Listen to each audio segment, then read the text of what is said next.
तो प्यारे बच्चों, अब तक हमने अभ्यास 1 के सभी प्रश्नों को हल कर लिया है। अभ्यास 1 को हल करने से पहले कुछ महत्वपूर्ण बिंदुओं को जानना आवश्यक है। तो आइए देखते हैं। पहला बिंदु हमारा है, संख्या रेखा पर किन्हीं दो पूर्णांकों के मध्य सदैव किसी अन्य पूर्णांक का होना आवश्यक नहीं है। यानी संख्या रेखा पर किन्हीं दो पूर्णांकों के मध्य सदैव किसी अन्य पूर्णांक का होना आवश्यक नहीं है। इसका अर्थ यह हुआ कि संख्या रेखा पर किन्हीं दो पूर्णांकों के मध्य अन्य पूर्णांक हो सकते हैं या नहीं भी हो सकते हैं। तो आइए, ये हमने संख्या रेखा बना रखा है, 0 1 2 3 4। यहाँ पे धनात्मक पूर्णांक है, इधर ऋणात्मक है। तो आइए देखते हैं दो पूर्णांकों के बीच, जैसे पूर्णांक 1 और पूर्णांक 5 के बीच। पूर्णांक 1 और पूर्णांक 5 के बीच पूर्णांक बराबर। 1 और 5 के बीच कितने पूर्णांक हैं आप देख सकते हैं। 1 के बाद 2 3 4, उसके बाद 5 आ रहा है। यानी 1 और 5 के बीच कितने पूर्णांक हो गए? 2 3 4। यानी ये 3 पूर्णांक हो गए, जो है 2 3 और 4। यानी 1 और 5 के बीच 2 3 और 4 पूर्णांक पाए जाते हैं संख्या रेखा पर। आइए पुनः हम देखते हैं। पूर्णांक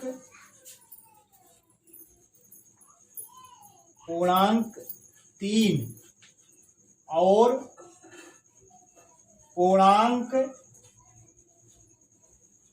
4 के बीच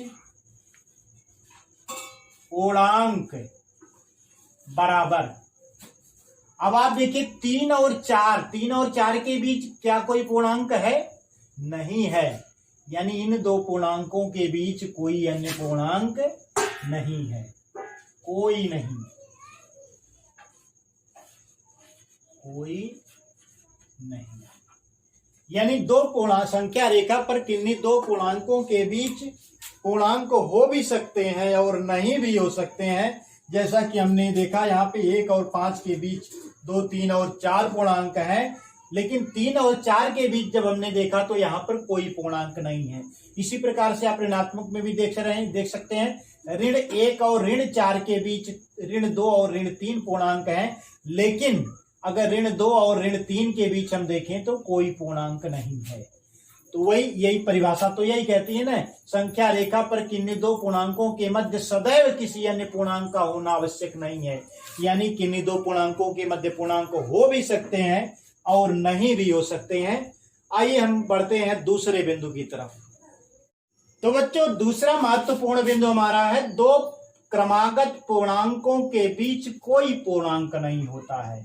तो यहां पर आप देख सकते हैं कि हमने संख्या रेखा बनाया है, तो क्रम से, क्रमागत का मतलब क्रम से आने वाले, जैसे 1 के बाद 2 आता है, 1 और 2 के बीच कोई पूर्णांक नहीं है। 2 के बाद देखिए 3 आता है, तो 2 और 3 के बीच कोई पूर्णांक नहीं है। तो वही बात ये करें, दो क्रमागत पूर्णांकों के बीच कोई पूर्णांक नहीं होता है। तो आइए देखते हैं इसको। पूर्णांक 3 और पूर्णांक 4 के बीच पूर्णांक बराबर कोई नहीं। यानी 3 और 4 देखिए क्रमागत पूर्णांक हैं, तो इनके बीच कोई पूर्णांक नहीं है। आइए देखते हैं एक उदाहरण और। पूर्णांक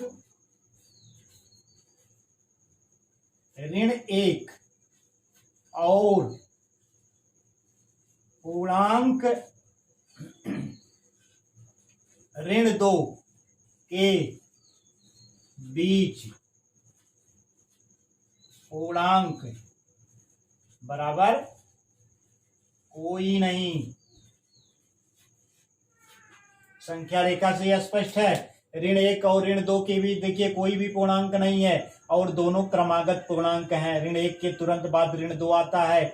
इसी प्रकार से क्रमागत पूर्णांक 3 और 4 के बीच कोई पूर्णांक नहीं है क्योंकि ये क्रमागत पूर्णांक है। शून्य और 1 के बीच कोई पूर्णांक नहीं है क्योंकि ये क्रमागत हैं। 1 और 2 के बीच कोई पूर्णांक नहीं है क्योंकि ये क्रमागत पूर्णांक है, यानी क्रम से आने वाले हैं। तो दो क्रमागत पूर्णांकों के बीच कोई भी पूर्णांक नहीं होता है। आइए हम तीसरे महत्वपूर्ण बिंदु की तरफ बढ़ते हैं। तो बच्चों, तीसरा महत्वपूर्ण बिंदु हमारा है दो परिमेय संख्याओं के मध्य अनंत परिमेय संख्याएं होती हैं। आइए एक उदाहरण हम देखते हैं। 0 और 1 दो परिमेय संख्याएं हैं, इनके बीच हम 15 परिमेय संख्याएं ज्ञात करते हैं। तो 0 से बड़ा ही आपको लेना है। तो मान लीजिए हमने 1/16 ले लिया। 1/16, 2/16, 3/16, 4/16, 5/16, 6/16, 7/16, 8/16, 9/16, 10/16, 11/16, 12/16, 13/16, 14/16, 15/16, आगे और भी परिमेय संख्याएं आप ज्ञात कर सकते हैं। तो इस प्रकार से हमने देखा कि 0 और 1 के बीच 1, 2, 3, 4, 5, 6, 7, 8, 9, 10, 11, 12, 13, 14, 15, आगे और भी परिमेय संख्याएं आप ज्ञात कर सकते हैं। किन्हीं दो परिमेय संख्याओं के बीच अनंत परिमेय संख्याएं होती हैं। जैसे ये दो परिमेय संख्याएं 7/16 और 8/16 है, तो इनके बीच भी हम बहुत सारी परिमेय संख्याएं ज्ञात कर सकते हैं। और ये हमने 15 ज्ञात किया, इसके आगे और भी परिमेय संख्याएं ज्ञात कर सकते हैं। तो इस प्रकार से किन्हीं दो परिमेय संख्याओं के बीच हम अनंत परिमेय संख्याएं ज्ञात कर सकते हैं। आइए एक सूत्र देखते हैं जिससे हम अनंत परिमेय संख्याएं ज्ञात कर सकते हैं। यदि x और y दो भिन्न परिमेय संख्याएं हैं तो Q1 बराबर 1/2 x धन y, Q2 बराबर 1/2 Q1 धन y, Q3 बराबर 1/2 Q2 धन y, Q4 बराबर 1/2 Q3 धन y, और भी ऐसी Q5 Q6 आदि ज्ञात कर सकते हैं आदि के मध्य होंगी। अतः दो भिन्न परिमेय संख्याओं के मध्य अनंत परिमेय संख्याएं ज्ञात कर सकते हैं। यानी इसका अनुसरण करके, इसको फॉलो करके Q1 Q2 Q3 Q4 Q5 Q6 Q7 Q8 Q9 Q infinite आदि परिमेय संख्याएं हम ज्ञात कर सकते हैं। यानी किन्हीं दो परिमेय संख्याओं के बीच अनंत परिमेय संख्याओं का समावेश होता है। तो इस प्रकार से महत्वपूर्ण बिंदु हमने पढ़ लिया और अभ्यास 1I के प्रश्नों को लेकर के पुनः मिलेंगे। तब तक के लिए नमस्कार, धन्यवाद।